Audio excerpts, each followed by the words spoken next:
before the Europeans came, we had smallpox. The epidemic of smallpox of 1893. It is called the smallpox of Muti.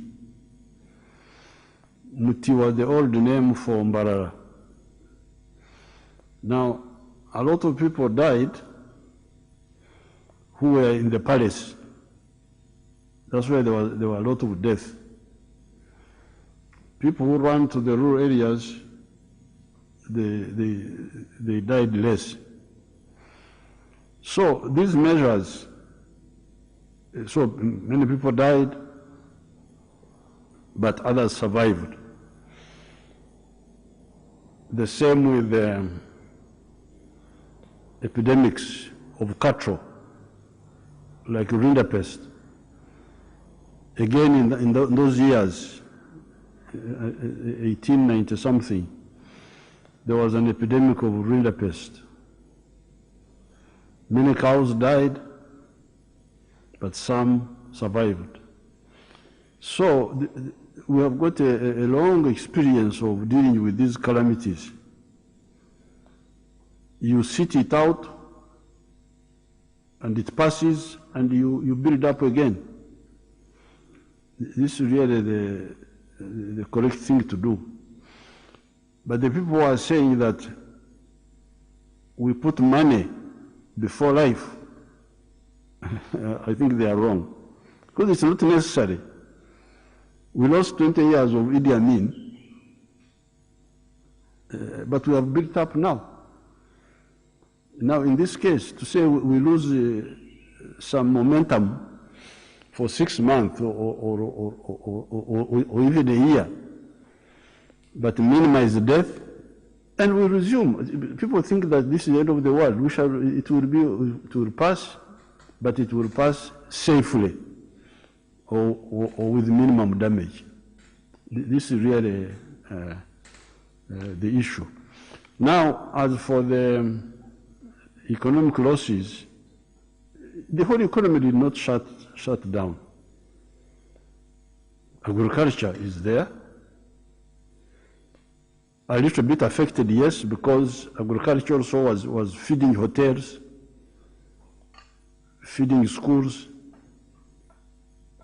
So if they are closed, there's some problem. But some of the people have found other solutions, like for instance, processing eggs into mayonnaise and some other food or supplements, because the market for eggs is now down because of the hotels, but they have found alternatives. Manufacturing is continuing, and we can support those groups which had particular problems either to recover later or to shift to other areas. What should be clear is that we must minimize the death. That is the biggest consideration. The rest is adjustable. But once you die, you don't come back. The irreversible, like for instance, the 160,000 people who have died in the USA in the last 4 months, they will not come back. And that's what I didn't want to be part of. Your Excellency, as you've mentioned, there is the hope that we will return to the old normal. However, when we speak about the opening of schools and the airport, are there any quick solutions to mitigating the spread, plus the impact on the economy, as you've spoken, especially the business sector? While the scientists are telling us that unless there is a vaccine, we will need to deal with the new normal, which we are in right now. Where is the middle line? We shall continue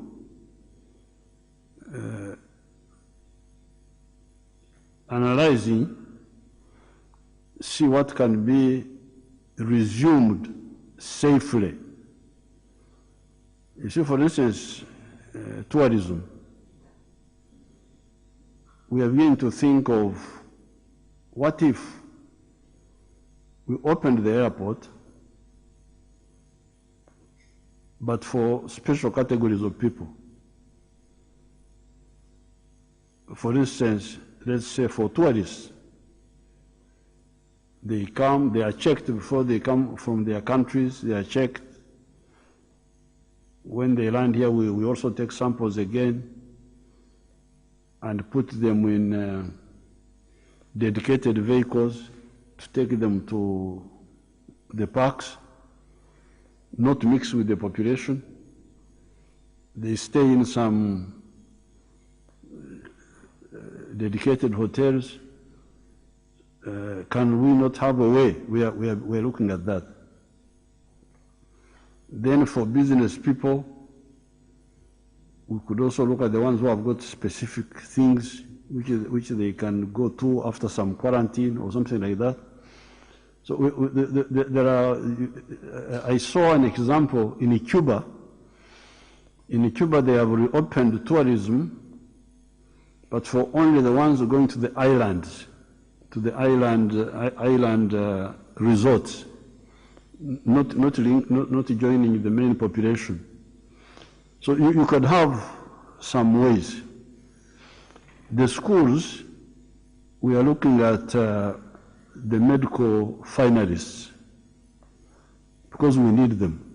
We need them to, when they finish their undergraduate studies, they become interns. They are the ones who run hospitals. So they can't miss their exam. If they miss the exam, they miss, but you also miss interns. And the interns are the ones running hospitals when they are doing their 1 year of internship. And the nurses. So like the medical, there are not many. They can sit in with social distancing, and they do their exams. So we shall continue seeing what can be done safely. If it can be done, we do it. However, I think we shall really get a solution. Even us here, we are working around the clock about the vaccine, but also about maybe some cures. The fact that people get sick and recover, and not only recover, but actually the virus appears to disappear from the body, gives me hope that we shall find a solution. Speaking about the schools, Your Excellency, we have other candidate classes, O-level and A-level and primary school, and the implications to the other classes. Should we be bracing ourselves for a dead year? No, we said let's wait up to before September. We shall make a statement because the third term was supposed to open in September. We are now still in the early part of August. Let's see. We shall come out at the right time. Your Excellency, government did pronounce itself on key economic interventions or relief to buffer the economy during this period. Some of these included the restructuring of loans with the banks, the deferred payment of some of the taxes until September, among others to provide liquidity for the private sector hard hit by the virus. The vulnerable or virtual economy, as you called it in your real versus vulnerable economy publication. Does this address or speak to the efforts the government is putting in place in promoting industrialization, to promote import substitution and export promotion? Yeah, for import substitution and export promotion, the main channel would be the low-cost money in the UDB. We have put quite a bit of money there, more than 1 trillion this year. So that's the main channel. This will be new borrowing, cheap borrowing, different from the other loans. So that will be the main effort. And then plus the revolving funds, the innovation funds for the scientists, and the revolving funds for the youth, different groups. So it is the use of cheap money that we hope to use to really diversify the economy, create a new base. There's a lot of idle capacity. You have maize, too much, but we are still importing animal feeds. And the youth are there, they don't have jobs, but the people who are looking after chicken don't have animal feeds. So why not assist the youth to form associations, and they operate the maize mills for maize flour and also for animal feeds. How about the abattoirs? The abattoirs have been built, but they need somebody to concentrate the bullocks, to supply them. We are creating youth groups and supporting them to do that. Then you go to vegetable oil, sim, sunflower. Instead of being exported and processed, why don't they make vegetable oil out of them by supporting the youth groups, using the innovation, the microfinance, the emyoga, we call it emyoga funds for supporting these small-scale youth groups. So UDB, the innovation fund for the scientists, the emyoga fund for the youth groups, the microfinance, all those lines of credit. What we want to insist on is low cost of money. Interest rate should not be more than 12% for the loan, for those loans. Your Excellency, speaking on the relief to the trade sector, you did engage the tenants. However, there's been a back and forth between the landlords and the tenants on arrears on rent during the lockdown period. This has not been resolved, Your Excellency. I don't know if it has come. I don't have the latest, I will check. I don't have the latest. Your Excellency, there's been different approaches to tackling of the pandemic in the East African community. The challenge, however, is that our neighboring countries continue to open up more, and yet they register more cases than we actually do on a daily basis, including death. Is there a regional strategy to address this? We discussed with the President of Rwanda, President of Kenya, President of South Sudan, and we had agreed on a plan of the drivers. I have not checked how far it went, but fortunately for us, I think the drivers are no longer the main problem now. Actually, the main problem are the Kampala group.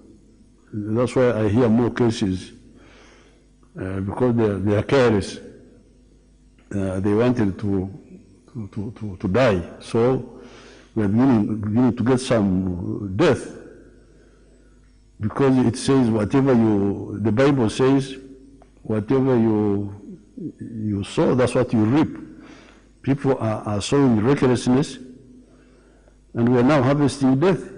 So I think people are going to be more careful, because they thought it was a joke. They thought that it was propaganda.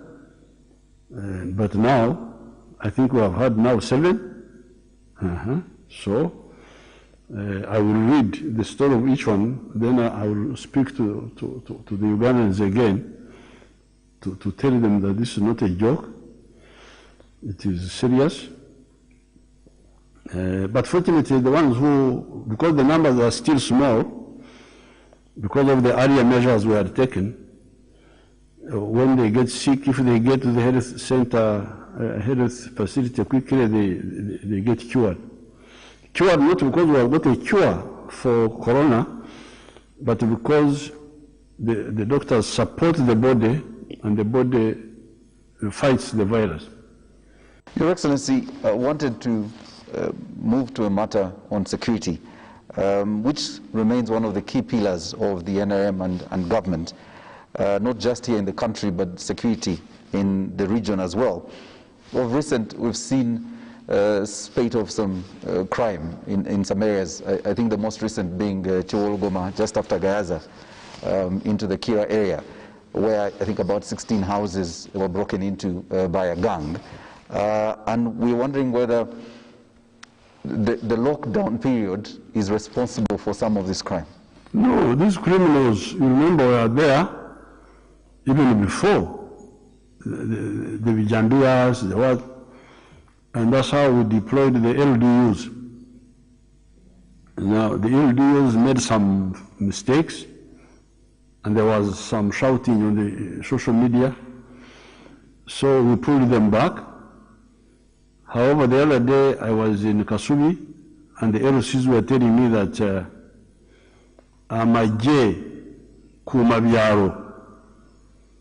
That's what they are calling the LDUs. I didn't know their translation. Nti Amaje Kumabiaro. The armies that guard the villages, the army that guard the village. They were saying, bring back LDUs. So it seems the orchestrated outcry on the social media may not be shared by because in Kasuri they told me, Mukomeo amaje kumabiaro kubango hubi bukomeo. So fortunately we are all here, and we responded a bit to the outcry, because of course the outcry was unreasonable, because the LDUs who made mistakes were arrested. What else can be done? Arrested, charged. They were not, there was no impunity. So the outcry was a little bit exaggerated, but now I can hear from the villages that the villagers want back their magic. And these people had been recruited in Kampala. They are Kampala people actually. All these LDUs were Kampala Wakiso. That's why this is the principle of LDUs. Should be local, not imported. So they are there. They will be deployed and finish this that lawlessness like they have done it before. Your Excellency, let's move to a question on the economy that has been growing at an average of 4.7 in the past 5 years, according to the World Bank. But also, the African Development Bank did report that we had strong growth in 2019, estimated at 6.3%, largely driven by the expansion of the services sector, captured again as one of the vulnerable areas during COVID.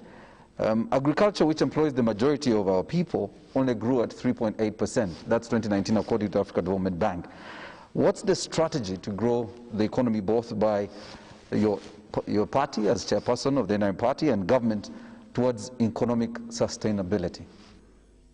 Well, the economy of Uganda is very strong.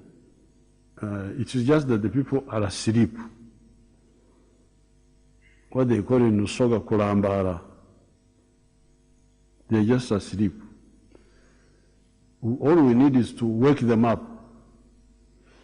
The little we have woken them up has produced huge volumes of coffee. Coffee is now 7 million bags of coffee from 2 million bags. Maize is now 5 million tons. from 200,000 tons in 1986. Milk is 2.6 billion. Maybe I can remove so that people can hear me more clearly, as long as you keep yours on. Because me, I have no corona. I checked the other time when my voice. The bananas were grown only by people in the Ankara area in the immediate past. But now, an area like Fort Portal, like Toro, big growers of bananas, big amount. Cassava, with Archbishop Odama, we have launched a big cassava effort in northern Uganda. So soon we shall have big quantities of cassava. Like Victoria, the fish is coming back after it was destroyed by bad fishing. So therefore, it's just a question of adjustment. Like for instance, sugar. We have got surplus sugar now, excess sugar. We are producing 500,000 tons, while our consumption is only 300,000 tons. Industrial products, cement, steel, blankets, textiles, all, it's big. So the problem we are actually having now is marketing. That's why you hear that the price of agricultural products have gone down a bit. Bananas, milk. But this is temporary. If for instance, you take milk, we are only getting the primary industrial products, which are liquid milk, pasteurized milk, UHT, butter, ghee. Those are primary industrial products. Ebiva mu mate ebitandikirwako. But because of the little challenge, when the market had, the local market and the regional market was oversupplied, then people had to think. And that's how the factory near on the way to Mbarara from Lyantonde, the one that makes casein. Casein is a protein that is made out of milk, and it is used as a food supplement. It's a protein supplement. It is also used in pharmaceutical factories for making capsules. So we are now making casein and selling to the US.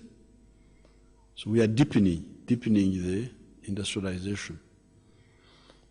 With too much sugar, we have agreed with Mayuge to process the chai sugar, brown, white sugar, into industrial grade sugar.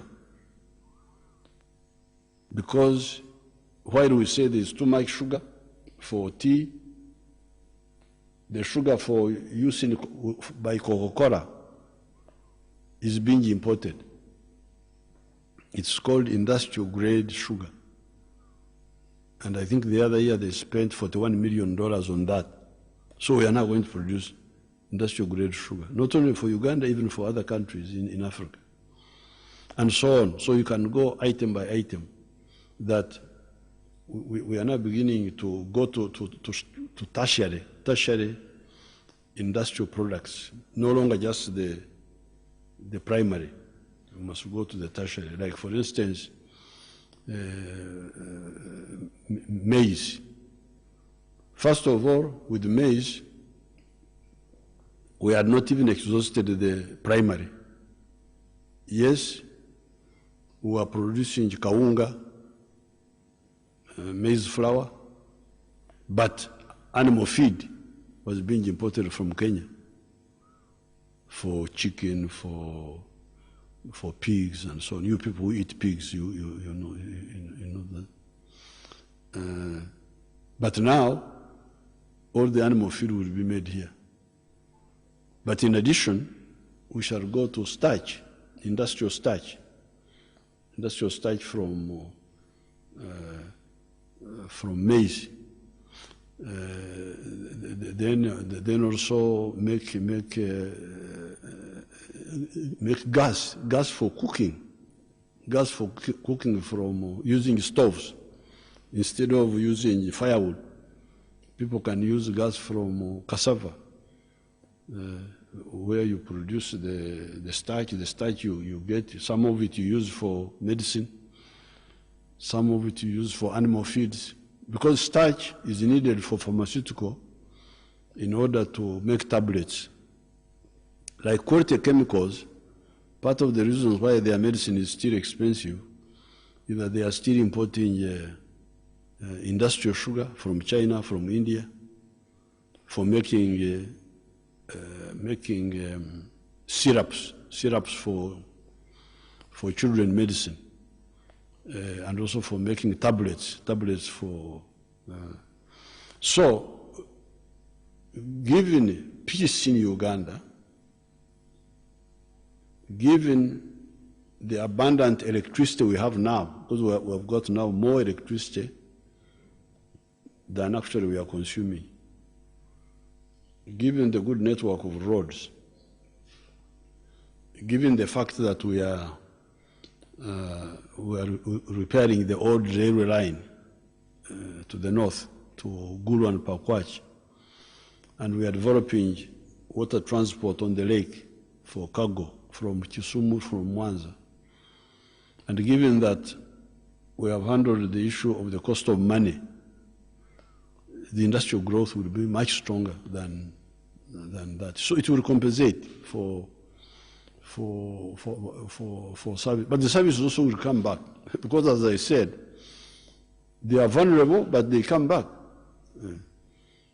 The other one is durable because it deals with the basics of life, which never change.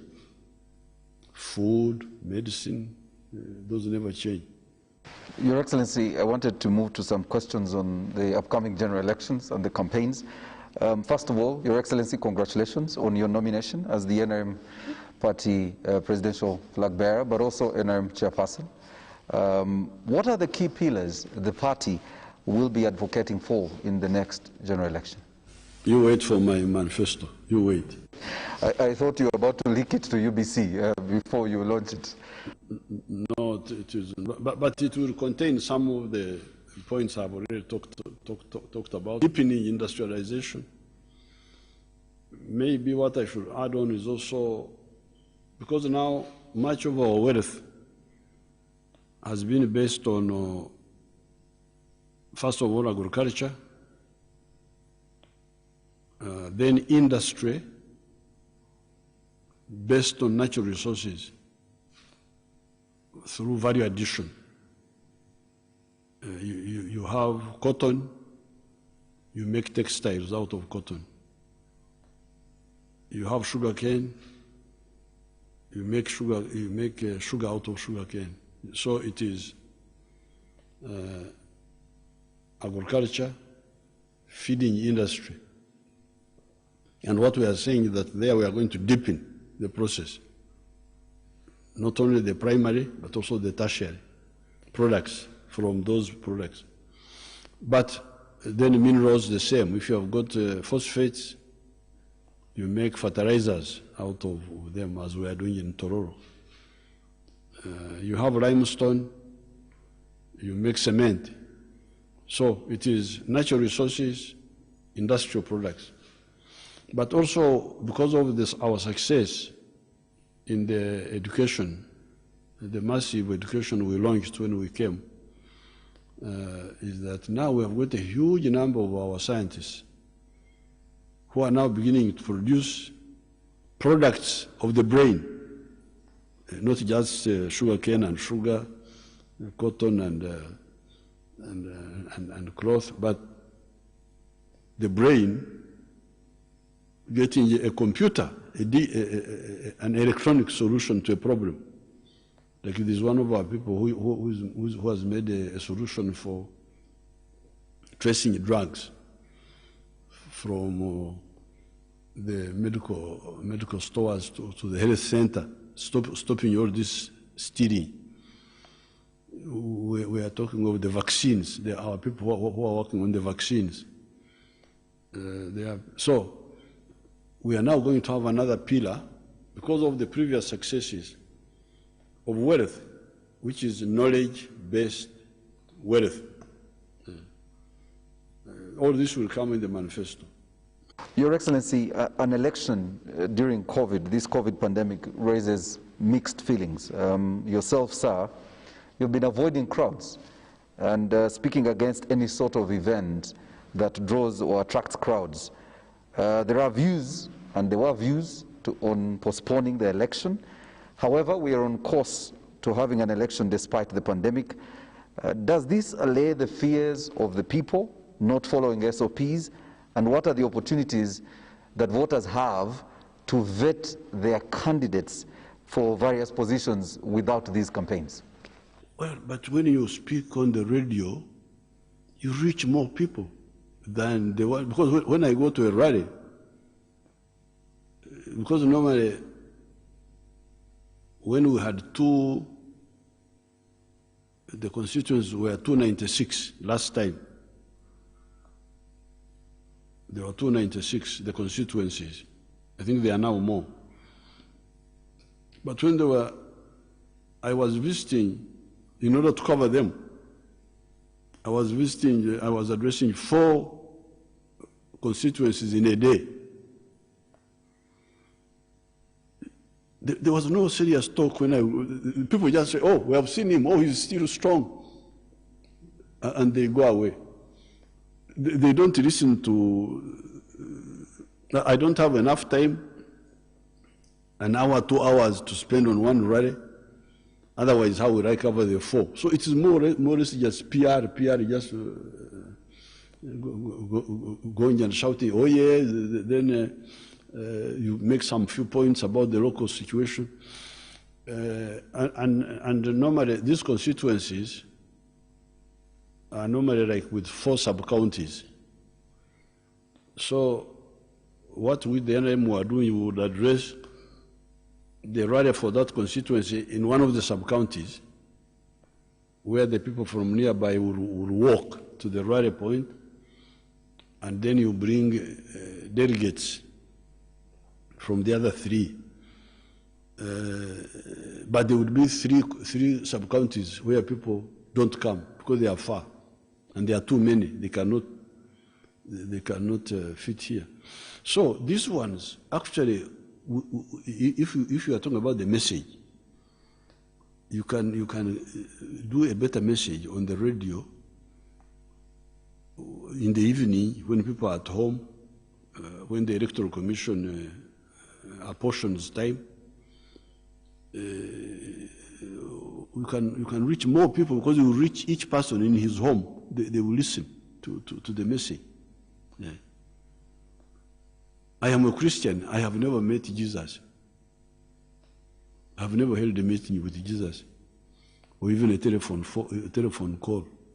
But I got the message by reading the Bible. That's how I am a Christian. Now, get the message of the people, this time through either reading, but especially through the radio. The radio can reach everywhere. We have had this business of rallies or what is also part of our. But they have held elections in South Korea. Just like if the people are already registered, they have had elections in Poland, I think. they had elections somewhere else. There are others where they have rallies, but in those other places, I don't think they even had rallies. They were in South Korea and in Poland. I never saw them rallying. This rally is an African phenomenon. I think it's like part of our culture, okujaguza to. But otherwise, if you are talking of message or waka, there is enough on the radio, especially for the MPs and for the presidential candidates and so on. The other levels, because there are more numbers, we may have to think of some other ways like megaphones, somebody going through the villages talking, even if people don't come together, but they can hear. It's possible to have the idea of a state of emergency was not a good one, because this is the problem we had in the 1960s. We had elections in 1962. We were supposed to have another election in 1967. It was never held. State of emergency. That Obote had fought with Mutesa in 1966. But Mutesa had already run away. So you wonder why the election was never held. The election was never held until Idi Amin came in 1971. And we never had election until 1980, 18 years. So I didn't like the idea of state of emergency. Because you can vote, you can hear the message remotely, and then you vote. Because the voting itself is safe, because you go in line and you vote and you go home. We were balancing problems, but we thought the problem of not voting was worse. Your Excellency, the opposition has been demanding for a fair ground ahead of the elections. They claim they've been denied access to media platforms, and their movement around the country is curtailed. They are calling for a level field ahead of the elections. What do you say about this? Many of the media houses are opposition. It should be the NRM that should complain. Some of the radios are anti-NRM. NTV is enemy radio. There's another one called NBS. I don't know whether it is enemy or what. They normally, then there are so many anti-NRM radios. So why are we not complaining? They have been demonizing us for all this time, telling lies. But we always get our message through. It's not actually the leveling the ground should be for the NRM for the truth. I don't want anybody to level the ground for me, but stop telling lies and do truthful things. That's all. But in terms of the vehicles for lies, the opposition has got more vehicles for lies than the NRM. NTV, this Carissa's radio, whatever they call it, NBS. I don't know about CBS. Where does CBS fall? Is it friendly or what? I never listened to them, but I hear. Even sometimes, even Kabushenga's group, sometimes, Kabushenga's group, Bukede, I don't know which one. But the NRM survives in spite of all these liars. So that's a false argument. It is rubbish, actually. It is a lie. There's more anti-NRM than anything else with that media. If you are to quantify the media, I think you could say that 80% is anti-NRM, maybe 20% is Of course, NRM is also, they are a bit laid back, they never talk much, they never,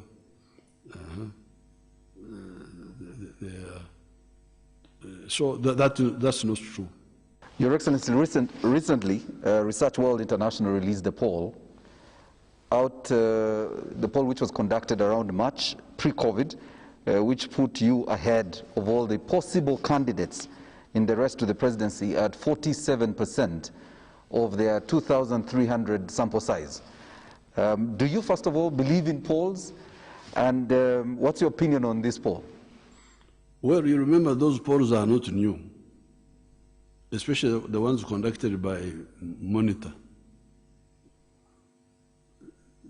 The Monitor always has a problem of accepting that NRM is very popular. So they say, oh, 47%. The other time they said 49%. You remember the other election, they always do that. And when we come to the election, we end up with 70%. So I think the polls, generally speaking, those polls may represent the obvious, that the NRM is massive and very strong, and that it will win, but they try to suppress it, to say they will win, but with 47%, maybe there will be a rerun or something like that. Just wishful thinking. You check what they published last time, before the election. In 2006, in 2011, they always 49%. Then I end up with 60%, with 70%. NRM will win, but it will win not with 47%. It will win with much bigger percentage. Your Excellency, the NRM Electoral Commission Chair recently stated that the party has registered over 11 million party members. But I want to take you to 2016, the election, where the party then had registered 9 million members, and only 5.9 turned up to vote for you, which was about 60.7% of the vote in the last election. As the chair of the party and the candidate for the NRM, how do you plan to leverage on this growth to 11 million, but also help swing the election to your side by drawing all the 11 million on election day? I would not tell you our strategy. That's our strategy. Chirimutu. The one which is in the package is known by the one which is packed. Chirimutu. The Buganda say, Chirimutu chimanyu. Huh? Nanyinicho. The one which is tied in a bundle is known by the one who has tied it. So, umbreke. Sagala kubategeeza. Your Excellency, moving to something you recently addressed on the social media platforms, the issue of the tribal sectarian sentiments on social media, the issue that has been politicized and continues to draw lots of hate speech on social media. There is a call to rein in on this debate. How best can we address this as a country? Well, for me, I don't mind dismantling people with wrong ideas, as long as they bring them out, because I answered them. I don't know what they have answered now. I have not checked, but I'll read them again, because I don't know if somebody was editing, or marking who would be right, because these people say Amawanga tribes. But that is a pseudo ideology. It is a false ideology. Because really the issue is prosperity of the people. Abantu okubeera obulungi. Now, right from primary school, my kubero burungi, my prosperity, was not mainly from the Banyankore, who were my relatives, my neighbors. I went to school because my father was selling cows, his cows, once in a while, to the cattle market at Ntungamo. And then he would get money to pay for my school fees. And the people who were buying, I never saw Munyankore buying those cows. Because at that time, the Banyankore were not active in business. They were mainly crop people and cows people. The Indians and the Baganda were the ones who were in business. So the people who used to buy our cows actually were two Baganda. One was from Kampala called Warusimbi Mpanga. Another one was a fat man from Muganda from Mbarara. The Banyankore called him Buchenya. Buchenya is what you would call Bukenya in Uganda, but the Banyankore called him Buchenya. He was so fat from our cows because he was eating a lot of them. They are the ones who are buying the cows. 1956, I started seeing a Mzungu man, a white man, called Shea. He was based at Ishaka, and he was buying cows to take to Kirembe mines. Kirembe mines had started. So these are the people who are buying our cows. So if you are talking about the prosperity of Museveni, it was not supported by Banyankore. It was supported by other Ugandans, the ones who were buying the cows and the ones who were eating them. Even today, my prosperity, there was a young person who sent a social media message that, why do I use the Baganda word Bazukuru? Don't I have a Nyankore one? Then I answered the child. I don't know what she has answered. I said, yes, nkwesibiyeko munange kubanga nkwetaaga. Ate naawe singa olengera wala wandi badde oneesibako because you need me. So that was the situation in the 1950s. I went to school because of Uganda. I had my resources. They were not giving me resources, but my resources were only meaningful when Uganda came in, the non-Banyankore part of Uganda, because you see the Banyankore had cows. Yeah. I had cows, my neighbor had cows. I had bananas, my neighbor had bananas. He was not buying from me, I was not buying from him. So the ones who helped us actually were these other people. Of course, you can say that the Banyankore also helped me because by having bananas, I have bananas, then the volumes are big. So marketing becomes easy, it attracts the buyers. So it is my prosperity is partly supported by those Banyankore by co-producing with me, but also by these non-Banyankore who buy our products. So, and the reverse is true. If you go to the Baganda shops in Kampala, who are the people who buy in those shops? It's not just Baganda. It is everybody who has money. The other day I checked, and you find that 18 buses leave Lira every morning and come to Kampala. And those buses are bringing money to Kampala here, from Lira to Kampala. So, I am ready for the battle with the enemies of Africa. The ones who don't see the importance of the interdependence among the African people. If you don't see it, if I was to stand here and say, we Banyankore, Fengaba Nankore, I would be an enemy of the Banyankore first. Because if there was no Uganda, the people to suffer first would be the Banyankore.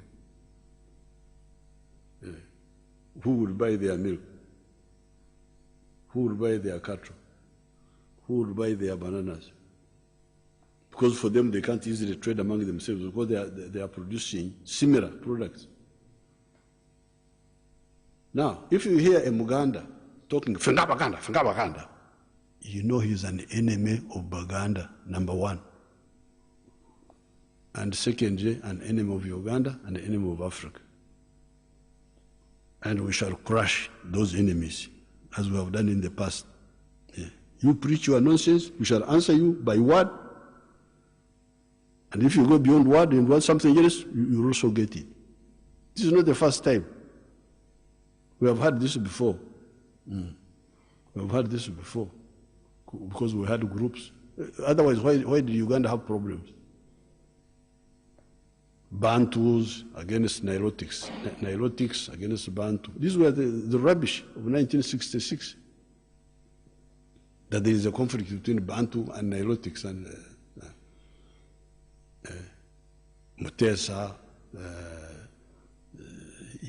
Ivinjira, the other group, for the Bantus against Obote, for the Nilotics. Baganda against this one, Catholics against the other one, but most Christians against that rubbish. We shall defeat it. That's why I don't mind answering. You speak, and I answer you, and people can listen. I'm very confident of my answers. I would defeat anybody, any of those people in any forum. In 1982. The Red Kaira was disturbing our war zone where we were fighting. That NRA is Majegaba Nyankore. That him Kaira, Ayagara Kora Majegaba Ganda, UFM. So we said, okay, you go and fight on your own, don't come to our area. You go and fight as Baganda. War is not food. The Banyankore have a proverb, say, and you could eat a ranch.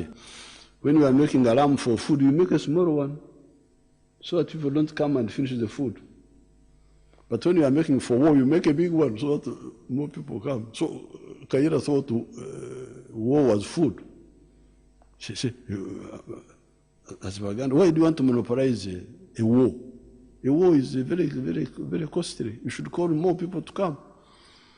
But when he came to our Chikunyu conference, we called our villagers who were predominantly Baganda. And we said, okay, you say what you are saying. He tried to convince them. And we answered him. And the villagers said, Msajon, this man is very dangerous because there's problems. So the villagers rejected. So I am ready for the debate with the sectarians. The other day I was in the social media with them. I don't know how far it has gone now. I will check. It's not just enough to shut them up. It is also good to defeat their logic clearly. If they go beyond argument and they try to do things, of course we shall deal with them. Your Excellency, speaking about social media, you've been quite active lately and continue to engage on your platforms, that's Facebook and Twitter, that speak mostly to the Bazukulu you are speaking about. How best would you encourage your followers? And by the way, Mr. President, you have the largest following of heads of state even in Africa, both on Facebook and on Twitter. How would you encourage your followers to use these platforms positively? Because you see the arguments of the patriots. You see, they are patriots. That's why the NLM talks of the 4 principles: patriotism, Pan-Africanism, socio-economic transformation, and democracy. So with the the patriots and the Pan-Africanists have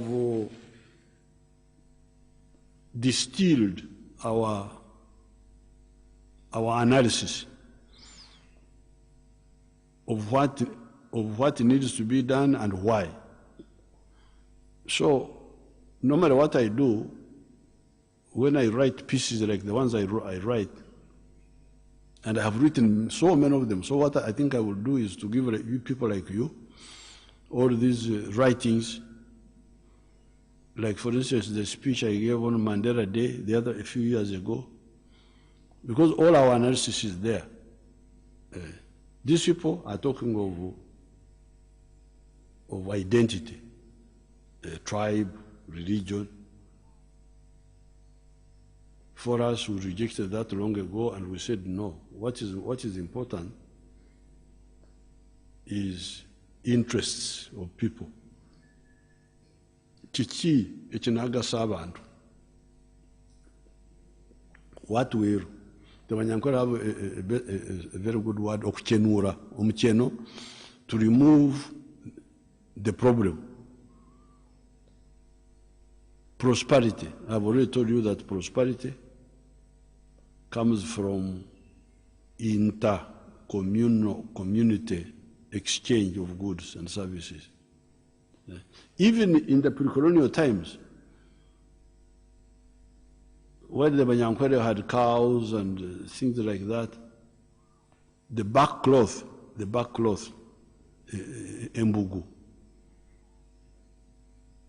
were coming mainly from Buganda and from Bukoba, from Tanzania, and Rakai Kochi. And if you wanted to tell which doctors who could clog and you don't recover, you had to go to Kochi or Tanzania or Bukoba. So there were specializations. We were, even that time, although we had stupid kings who were stopping us from trading, but the trade was still going on. So all this literature is available. So I would encourage our cadres to really, I would have to publish all these books, I think, and make them in the book, put them in the books, and people just buy them. So, because all the arguments are there. When somebody brings a wrong point, you can answer it. Because we have analyzed all this. There's nothing that we have not looked at in the last 50 years. Because some of us, I was first in DP 1960 up to 1970. But you know DP, they were talking about sectarianism. Catholics, what? Then UPC came with the counter sectarianism of Protestants. Now, when we looked at this, we saw it was defective. Because people want incomes to solve their problems, to build a better house, to educate your children, to give medical for your people, to give clothing for your people. And somebody is talking about what is of no meaning. I'm a Mnyankore. You're a Mnyankore, okay, fine. So what? Yeah. That's identity. In some places, you can get, like in the US, where people persecute black people, identity can become a problem. In addition to livelihood, to prosperity. But like in Uganda here, it's not a problem. It's just being used by opportunists who is against anybody. You are all free to do what you want in your area. And Elangi can do what he's doing there, others can do where they are. So what is crucial is to emphasize the mutual interest.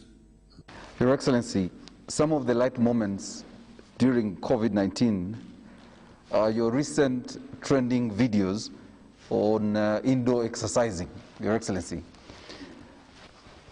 What drives you?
Well, you see, I grew up as a cowboy, because children who look after cows are very tough. They are very tough, because even when we were in the bush fighting, it was like a walkover. Because even before, I used to walk. There's a time when I walked with a heifer from 8 miles beyond Ntungamo, walking, the quote of Funya, when you walk with it. From 8 miles beyond Ntungamo, up to Mbarara, up to Katebe, 10 miles. So that was a total of 58 miles, walking with a cow in 36 hours. And when you are walking with the cow, you see you are not just walking. The cow is going this way. But so when you total up, it was like 100 miles. So I think the mistake people make is that when they get to the town, they abandon their heritage.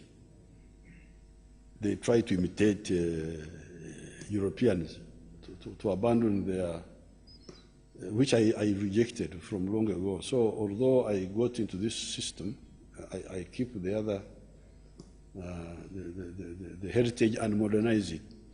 So when we joined the army, of course we do all those exercises, karate. If you want me to give you a karate, I can sort you out. So now in those additional trainings, like the karate training, you learn how to do all those exercises for that, and then you can pick the ones you can do outdoors. Outdoors is much better, because outdoors, especially walking or cross country, you really use the whole system for a long time. But if you are, like when we were in the underground, when I would be in London, in the hotel, I couldn't, staying there, waiting to go to Libya or to some other place. I couldn't start running in the streets. What is a black man doing in the streets? You attract attention. So what you learn now how to use the confined space. And I found it was very easy. Because the karate exercises you can do them inside. And like the push-ups are very good for somebody who is busy, because you force the body to put quite a bit of stress on itself in a short time. I may not have time to go to the gym to do this. I don't have time. I come back at 11 o'clock. So the choice is either to sleep without exercising or to exercise in the limited space. And when you do that, it's very helpful, very helpful, very helpful. But it's also good for the children. I'm using it to educate my grandchildren because the youth have a lot of energy. That's why I put some of my grandchildren the other day. I was with them because I want to help the other Vazukuru there.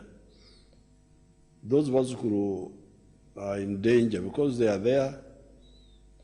They have a lot of energy, and the energy of youth, if you are not careful and you don't learn how to use it positively, it can be a death sentence. So what I was telling my Vazukuru the other day when we were doing this, it was not just the exercise. I was telling them first,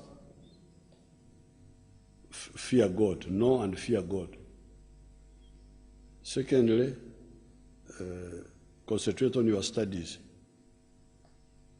Thirdly, when you are when it is possible, you help your parents.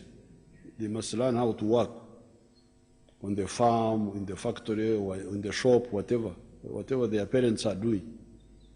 They should do it also, not to become children who are just who don't have knowledge of life, of how to live. Fourthly, be fit, and use energy of youth positively. Don't go to alcohol, don't go to malaya. Use it. You exercise. You get tired. You sleep. Tomorrow you do other things. You remain safe, but also fit. And then fifth, patriotism. Know about Uganda, know about Africa, so that you have got a purpose.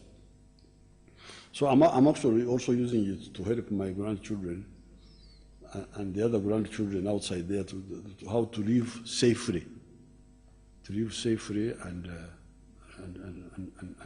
remain fit. Finally, Your Excellency, the Baganda have a saying,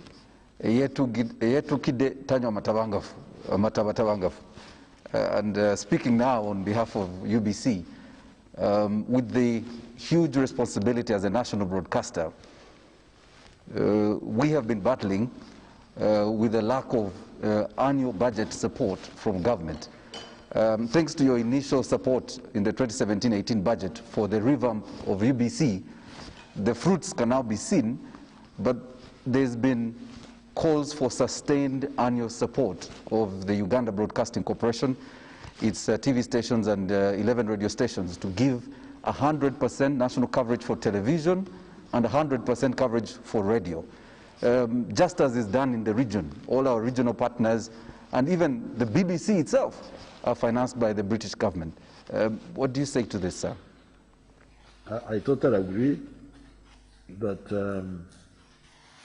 you need support, and I've been watching your news every 8 o'clock I watch. You have improved. So we shall give you all the support. We shall give you all the support. If there is anybody who has not been supporting you, I will push them. I discussed with Nabakova. We shall give you the support. You just tell Nabakova to tell me what is needed. When you started this crusade of liberating Uganda, you went with some young men, your colleagues, the Mwesga Black, the Mwesgas, the Rwaherus and group. They followed you by ordinary standards. These people were following something they probably didn't appreciate as much as you did.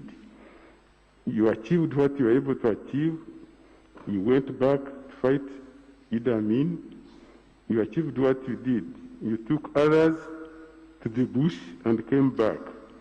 From your assessment of this transition and looking at the Vazukuru, what do you think the population dynamics, the stability in the country, do you still have people who are ready to die with you if you are to start another war?